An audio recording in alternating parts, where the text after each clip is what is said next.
Bismillahirrahmanirrahim. Assalamualaikum warahmatullahi wabarakatuh. Innal hamdalillah nahmaduhu wa nasta'inuhu wa nastaghfiruh wa na'udzubillahi min shururi anfusina wa min sayyiati a'malina. May yahdihillahu fala mudilla lahu wa may yudlil fala hadiyalah. Asyhadu an la ilaha illallah wahdahu la syarikalah wa asyhadu anna Muhammadan abduhu wa rasuluh. Allahumma salli wa sallim ala Muhammad wa ala alihi wa sahbihi ajma'in, amma ba'd. Kesempatan ini kita akan membahas tentang keutamaan salat berjamaah. Dalam sebuah hadis disampaikan, barang siapa yang beruduk dan menyempurnakan uduknya, kemudian ia pergi untuk salat fardu, lalu mengerjakan salat fardu bersama imam, maka Allah akan ampuni dosa-dosanya. Dalam hadis yang lain disebutkan, salatul jama'ati afdalu min salatil fadhi bisab'in wa ishrina darajat. Salat jamaah itu lebih utama daripada salat sendiri, yaitu 27 derajat. Hadis diriwayatkan oleh Malik dan Muslim. Begitu pula salat seseorang di dalam jamaah berganda pahala atas salat di rumahnya atau di pasarnya dengan 25 gandaan, dengan 25 derajat. Diperoleh apabila ia beruduk dan lalu ia membaguskan wuduknya, kemudian pergi ia ke masjid, tidak ada mengeluarkan selain daripada salat. Tiada ia melangkah sesuatu langkah, melainkan diangkatlah baginya suatu derajat dan dihapuskan satu kesalahannya. Maka apabila ia mengerjakan salat, senantiasalah para malaikat bersalawat atasnya selama ia masih tetap di atas musallanya. Allahumma arhamhu, dan senantiasalah ia di dalam salat selama ia menantikan salat.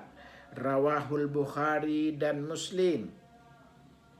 Begitu pula Abu Hurairah radhiyallahu anhu berkata, seorang buta datang kepada Rasul sallallahu alaihi wasallam. Ya Rasul, tiada seorang yang bisa menuntun saya untuk pergi ke masjid, katanya. Kemudian izinkanlah saya untuk salat di rumah.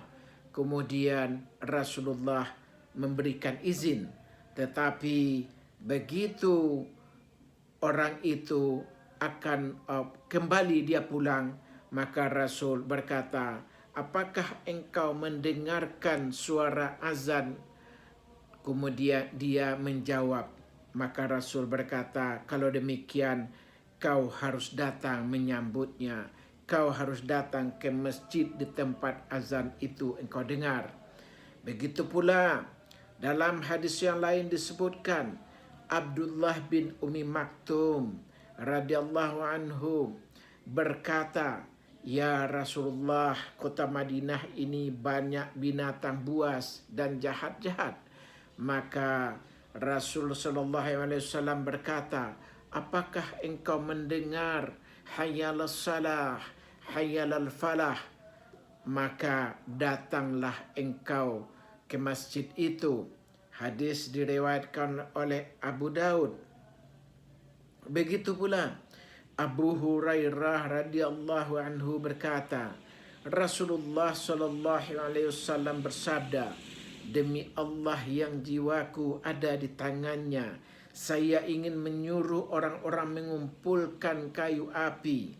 Saya ingin perintahkan muazin untuk berazan dan saya menyuruh orang untuk menjadi imam bagi orang-orang itu.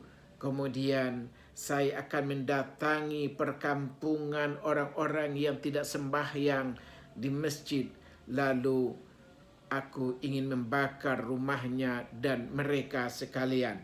Demikian digambarkan dalam hadis itu. Kita mengenal bahwa Rasulullah SAW adalah manusia yang paling santun, manusia yang paling cinta kepada umatnya, manusia yang paling lemah lembut kepada umatnya. Tetapi begitu dia mengetahui ada umatnya tidak hadir di masjid untuk salat berjamaah pada salat fardu, maka Rasulullah marah dia, bahkan terungkap ingin membakar rumah-rumah mereka yang tidak hadir di masjid untuk berjamaah salat fardu itu. Demikian pentingnya, utamanya salat fardu berjamaah di masjid itu.